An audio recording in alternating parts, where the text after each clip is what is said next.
కష్టమైన నష్టమైన దుఃఖమైన కూడాను ఒక హృదయం స్థాయిని పట్టుకొని మనము దాన్ని సాధిస్తూ రావాలి. Basing on the level, the prompting of the heart, you should resist all the problems and proceed.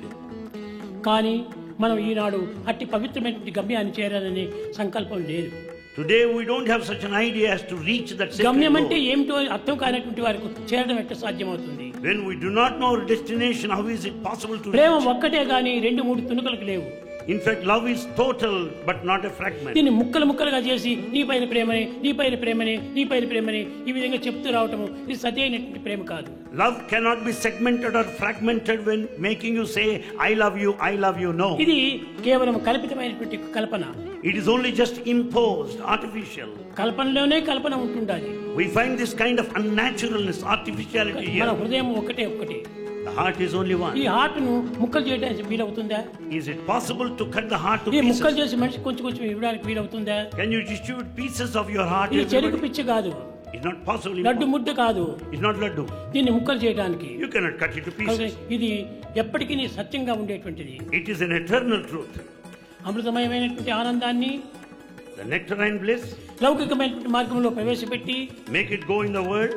ఏదో ఇదే అమృతమయమని అనుకుంటుంటే ఇది కేవలం కల్పితం కాదా? If you consider be all and end all, it is simply artificial. కొన్ని కష్టములకు నష్టములకు మనం నెట్టుకోవాలి, We should face certain difficulties. And తట్టుకోవాలి. we should resist, face దానికి them. తట్టుకొని నెట్టుకొని సాధించినటువంటి వాడే నిజమైన భక్తుడు. The one who bears all the suffering is a true devotee. కనుక నిజంగా భగవంతుని చేరాలనుకునేటువంటి వారికి ఒక పట్టును పట్టి ఆ పట్టిన పట్టు సాధిస్తూ రావాలి. If you want to reach the goal, you should have the determination to achieve it. పట్టిన పట్టేదో పట్టనే పట్టితివి, పట్టునెగ్గడి దాకా అట్టే ఉండు. Having determined, remain so until you reach the goal. కోరినదేదియో కోరనే కోరితివి, కోరిక చెల్లుడు దాకా పోవకుండు. Having desired, until the desire is fulfilled, don't go back. అడిగినదేదియో అడగనే అడిగితివి, పడుగు బిడుగు దాకా విడుగుకుండు. Having solicited, having asked, don't go until it is given. తలచినదేదియో తలచనే తలచివి, తలపు తీరడు దాకా పోవకుండు. Having thought over until the thought is realized, don't go back. పోరు పడలేక తానైన ప్రోగవరియు, In fact, he should bless you out of disgust. పొడలు తెలియక నీవైన అడుగవరియు. Or you should fall down and అంతే should కానీ continue to pray. కల్పితమైన ప్రేమ చేత మాటల చేత భగవంతుని కూడా మోసం చేయడానికి ప్రయత్నిస్తున్నారు భక్తులు. Many of the devotees are making an effort to betray God, to cheat God by words.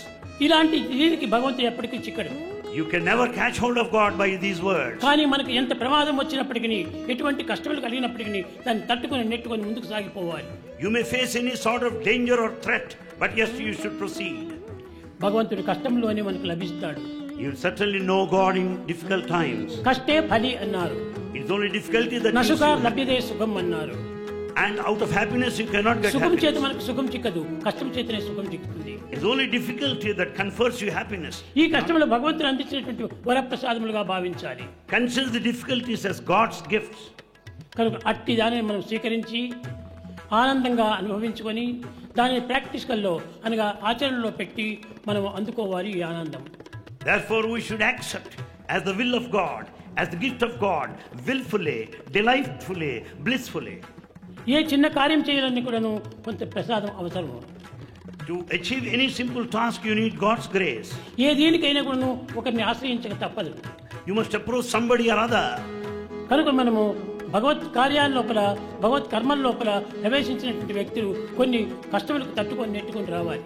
Those who are involved in these divine tasks and assignments must be prepared to face these problems. समस्त लोका